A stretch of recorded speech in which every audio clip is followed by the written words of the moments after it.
Hello, everybody, and welcome to today's episode of Sadlier School Live. I'm Kimberly Woods, and I'm so thrilled to be bringing back Ellen Edmonds today. Hello, Ellen. Hi. I can't talk today. I understand. Thank you for being here with us today. And I'm really excited about today's topic about continuing our learning at home with the things we have on hand, because I have two little ones at home. And I feel like it's easiest for me to incorporate learning into our daily lives when it utilizes those things I actually have on home, and it doesn't take a whole lot of planning and heavy lifting on my end. So thank you for this topic, number one. You're welcome. And the second thing I want to say is, for all of those of you who are watching this video with us today, if you are watching live or catching the replay, let us know in the comments. We would love to connect with you. Just say hello, and we would love to get bright ideas from you, because a lot of our brightest ideas come from great minds like all of yours out there. So Ellen, why don't you go ahead and start talking through with us some of your ideas for continuing this learning? Well, we know that students need ongoing practice. We know that teachers are working really hard to make sure that students have great learning opportunities.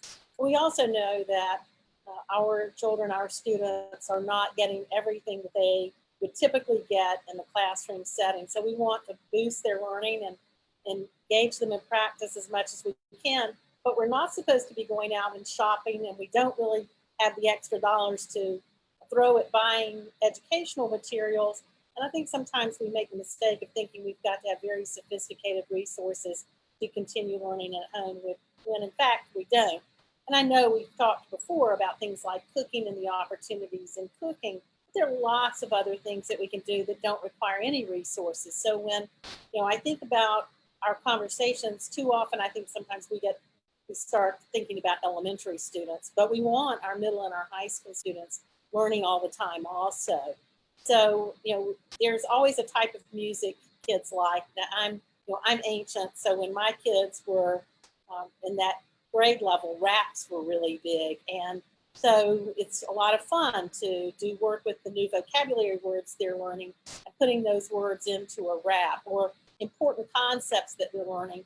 And it's really not obsolete if we think about Hamilton. That's a really good example of taking really heavy content and making it accessible. And all of us can be creative and try to do that. You can do it as a family. Everybody can contribute. I see a lot of people doing it with coronavirus ideas as families, but taking actual content that students are learning and doing that can be really helpful.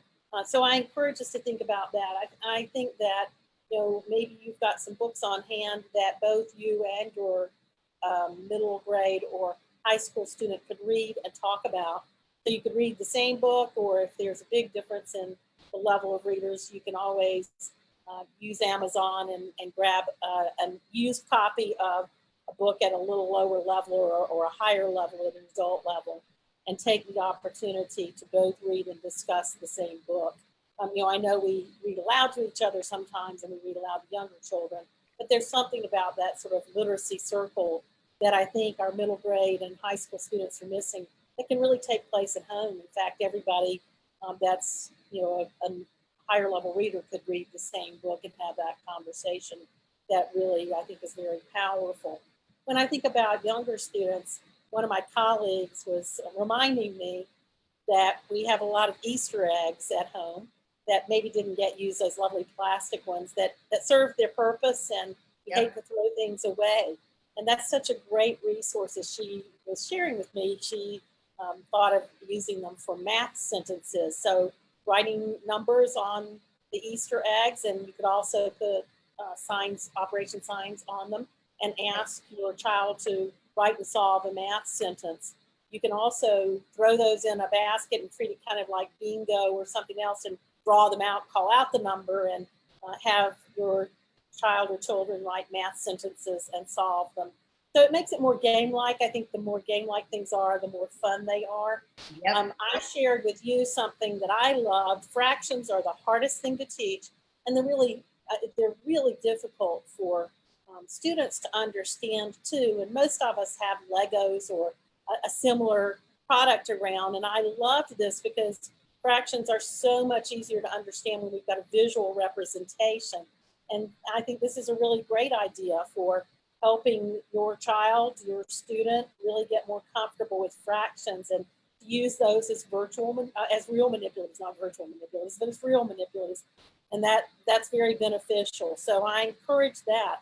If you've got Legos or Mega Blocks or Duplos, those all can serve that function. Yeah, and I love this because a lot of us have these Legos laying around our house that we wish would get used more so that we're not stepping on them.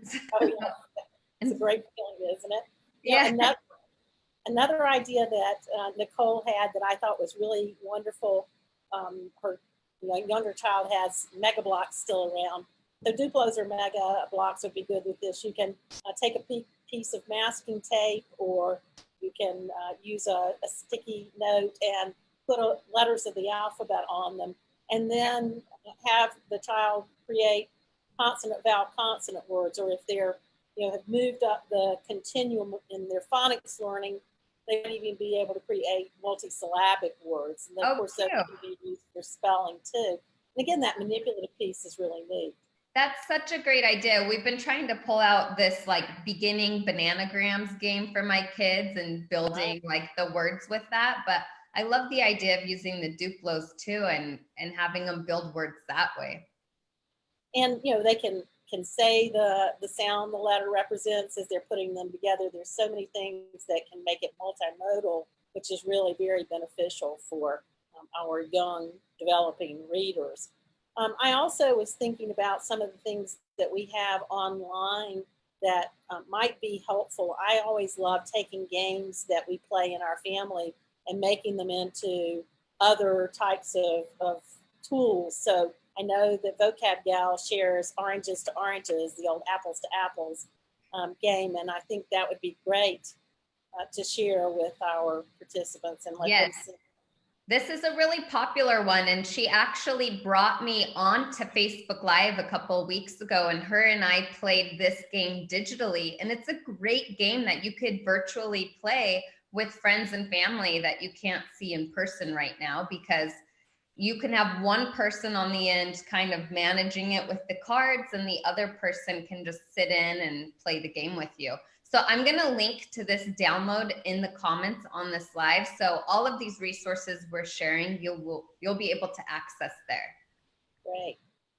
Another idea that we have on our website that I really love, because I think anything we can do kinesthetically, particularly for our children that are active children, is helpful. So we have a math fluency activity or set of activities with a beach ball.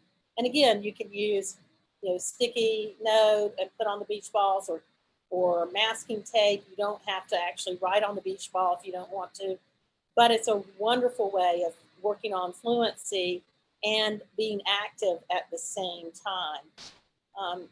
I think I know I've seen some things on our website before with vocabulary very similar with a vocab toss. And that's one of the things I always loved doing, is to take a Beanie Baby or a ball, something that you don't mind throwing in your house so that it won't damage anything, and toss it to your child and say, define this vocabulary word, or finish this math sentence, and that kinesthetic piece. And then they can toss it to a sibling or toss it back to you and ask you to define the vocabulary word or finish a math sentence. And that really is a lot of fun. And at the same time, you're doing some of that practice that can be so very beneficial.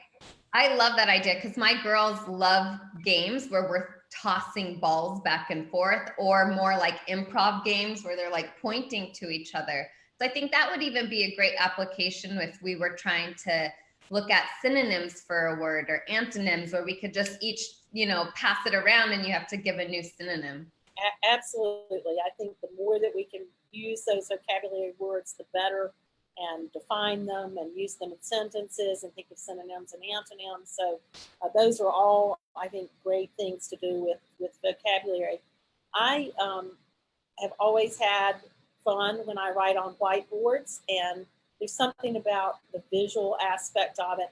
Well, at home we don't have whiteboards, but I still see every time I go to the grocery store, which is not very often, but I still see dry erase markers hanging up. They're one of the few things that hasn't disappeared. And so you can take a mirror, or you can take a metal bookend. There are so many things you can do, a protective sleeve, and put a piece of paper in it, but they like, our kids like writing with markers, so write on the outside and then wipe it off. So that's a great way to do spelling or phonics work. I've had friends do it on their fridges if they have like a stainless steel fridge, and I've done it even on our big windows, and that's fun for the kids as well. So there's plenty of surfaces you could do it with. I've seen teachers using fiberglass tubs and making those their whiteboards. And as long as you make sure you've got the right kinds of markers, all of those work really well.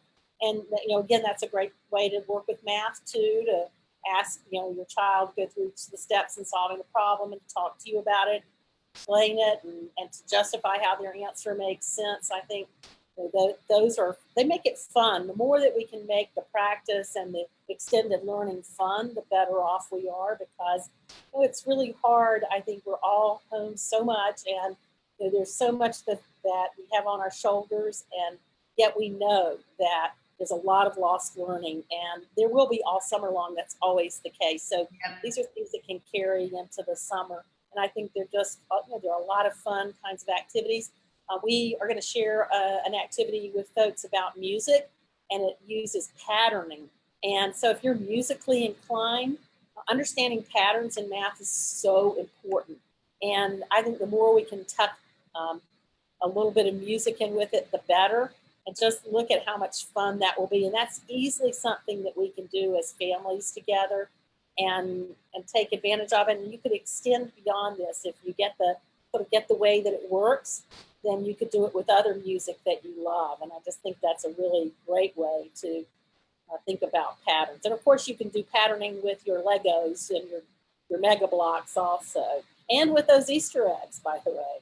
Yeah, right. You could pattern them by color, or if again you had numbers on there, there's lots of ways you could do that. Absolutely.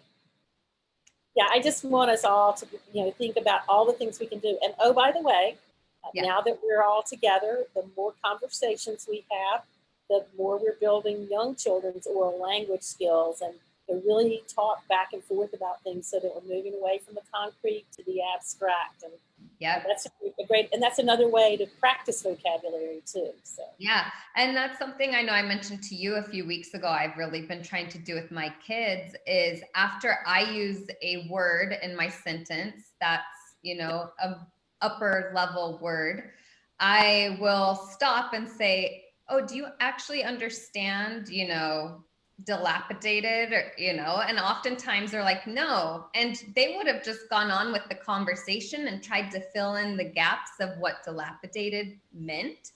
But for me to actually stop and ask them that, it gives us this opportunity to just open up a conversation about dilapidated and what that word means and how can it be used in a sentence. And it's just been really, really easy for me to incorporate that into our daily routine by just stopping and asking questions.